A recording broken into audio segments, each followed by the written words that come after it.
travail-là, ce qui se restaure en permanence, c'est la cohérence du texte. Si je coupe comme ça par petits morceaux, alors je perds une grande partie de la cohérence du texte. Mais je parle de tout ça comme si c'était évident, mais c'est pas ce que j'ai appris au séminaire, moi. Hein. C'est-à-dire qu'il n'y a pas très longtemps que on a appris, réappris un peu à lire autrement. Hein. Il faut lire les évangiles et les Écritures comme une pensée en mouvement. Parce que nous-mêmes, nous sommes tout à fait capables de cette lecture, puisque nous sommes nous-mêmes dans la durée. Et dans le... Alors bon, vous avez dit la radicalité. Bon, la radicalité, c'est vrai que ça fait peur d'entendre un certain nombre de trucs comme ça. Hein. Mais c'est la même chose, la même remarque que pour le discours précédent. Nous ne sommes pas dans un univers de prescription où on nous oblige à l'instant à changer d'état. Hein. Nous sommes sur un chemin. Hein. Et heureusement pour nous, l'Église a retrouvé au Concile Vatican II, elle a redécouvert qu'elle était en mouvement. Elle s'est redécouverte comme peuple de Dieu. Pas comme une espèce de grande pyramide avec des pierres les unes sur les autres imbougeables, hein, mais un peuple en marche. Hein. Et par conséquent, elle a retrouvé des racines bibliques, puisque Église, ça fait référence directement à l'assemblée du désert dans l'Exode. Hein. Donc, nous sommes exactement un peuple en mouvement, comme l'était le peuple de l'Ancien Testament, sauf qu'à notre tête, l'Apocalypse le dit tout à fait clairement. Hein. Il dit, il y a Moïse et Jésus qui sont ensemble pour guider la caravane. C'est très important parce que c'est grâce à ce changement de métaphore que Jean-Paul II a pu réexaminer l'histoire de l'Église en disant, voilà, à certains moments, les hommes d'Église, les responsables d'Église ont fait des fautes graves. Hein. Bon. Et quand on est un peuple en marche, eh bien, on peut effectivement, un peuple en marche, il y a beaucoup d'aléatoires, hein, bon, et par conséquent, on peut revenir sur tout ça, le dire, c'est pas honteux, c'est comme ça. Si on est crédible, ça ne sera pas parce qu'on va avoir une image parfaite. Ce sera avec d'autres moyens. Hein, mais pas en raison de la perfection de l'image. Moi, quand j'étais au séminaire, j'aurais dit, ou un de mes confrères aurait dit, mais quand est-ce qu'on va parler un peu quand même de ce qui s'est passé aux croisades, etc. On lui aurait dit, mais vous avez un très mauvais esprit, hein, et donc demain vous déménagez, hein, vous sortez immédiatement. Hein. C'était impensable, c'était pas pensable. Il y a des choses qui sont pensables quand on a un cadre pensé qui permet de le penser. C'est pour ça que changer de métaphore, c'est très important. Hein. La métaphore du corps du Christ, la métaphore du peuple de Dieu, ce sont des métaphores très importantes parce que ça permet de penser autrement. Hein. Alors, ça veut dire que Jésus a fait avec le désordre. Il n'a pas eu peur de s'approcher des gens qui étaient en désordre. Pas pour les conforter, pour bénir le désordre, mais pour leur dire, c'est possible d'être mieux.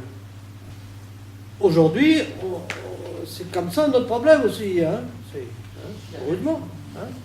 Heureusement qu'il y a un certain nombre de chrétiens, et de nombreux chrétiens, qui se confrontent à des désordres, non pas pour les bénir, mais pour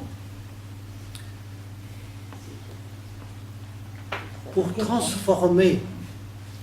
Le ministère, tel que Jésus en parle à ses disciples, ce n'est pas un ministère d'enseignement d'abord, c'est un ministère de transformation des relations humaines. Ça ne veut pas dire que l'enseignement n'a aucune espèce d'importance. Mais il ne faut jamais que l'enseignement prenne le pas sur cet impératif qui nous est clairement indiqué dans ce discours sur la mission. C'est pas du en plus ou c'est pas du... Non, c'est vraiment le cœur des choses.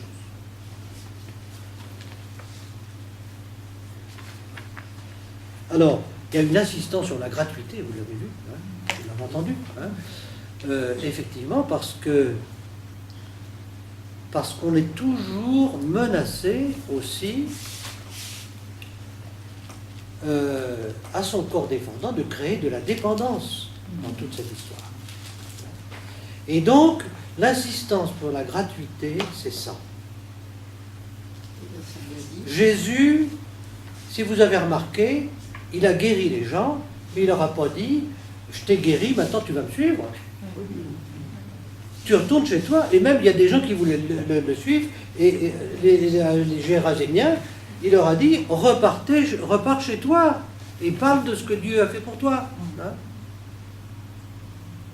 Gratuité. La miséricorde, la gratuité, le don, hein, le don. Hein, c'est parce que Dieu est don, hein, que vous pouvez être dans la gratuité. Il y a un risque de se perdre dans la rencontre. Hein. Mais Jésus nous dit qu'on peut prendre le risque. L'histoire vous savez, cette histoire quand même, cette parole, sauver sa vie et perdre sa vie, hein, il y a plusieurs manières de l'interpréter, mais il s'agit bien de risque quand même. Hein. Il s'agit bien de risque. Hein. Or, il y a dans ces textes, ce que je trouve, dans ces textes, il y a une espèce de radicalité et de pousse au risque, et en même temps, une affirmation de la sécurité totale dans laquelle vous êtes. Parce que vous êtes relié au Père. Parce que vous avez une conscience. Parce que vous avez des frères avec qui discuter. Parce que vous êtes deux, comme disait Dominique. Deux par deux, parce que pour donner un véritable témoignage, il faut être deux. Et aussi parce que quand on est deux, alors on peut se contrôler l'un l'autre. Hein? Et donc on peut empêcher les dérapages, hein? Contrôler les dérapages. Alors, toujours la même chose. Hein? On met ce texte qui était un texte de promotion de la nouveauté radicale. Hein? En rapport avec ce que nous avons lu la dernière fois, quand Jésus dit « Pas un seul iota de la loi ne disparaîtra ». Là, on est dans la continuité totale. Hein. Comment concilier ça? La pensée évangélique est une pensée paradoxale. La vérité, elle est au milieu, pas d'un côté, pas de l'autre. Elle est au milieu dans la question qui nous est posée. Comment gérons-nous les continuités et les discontinuités? Il y a des incompatibilités, hein, dans la vie. Hein. Et donc, nous avons à gérer ça. La communauté de Saint-Matthieu elle reflète ses propres contradictions. Mais en même temps, nous n'avons pas à nous en effrayer parce que nous vivons les mêmes. Non? Et par conséquent, nous avons la possibilité de travailler là-dessus parce que nous avons une intelligence, parce que nous avons un peu de miséricorde, un peu... Voilà. Il y a des choses qui sont incompatibles, c'est vrai. Dans l'histoire de l'Église, il y a probablement des pratiques qui ont eu beaucoup de succès, qui ont beaucoup aidé les gens, hein, et qui sont devenues incompréhensibles à d'autres périodes. Hein, bon. Et c'est pas une catastrophe. Hein, non? Pardon? Les contextes sont très différents. Exactement, exactement. Nous sommes dans la continuité. Dans le mouvement, nous lisons dans le mouvement. Si vous remarquez, alors on n'a pas le temps de lire les synoptiques, mais l'appel de Matthieu, lui, il est appelé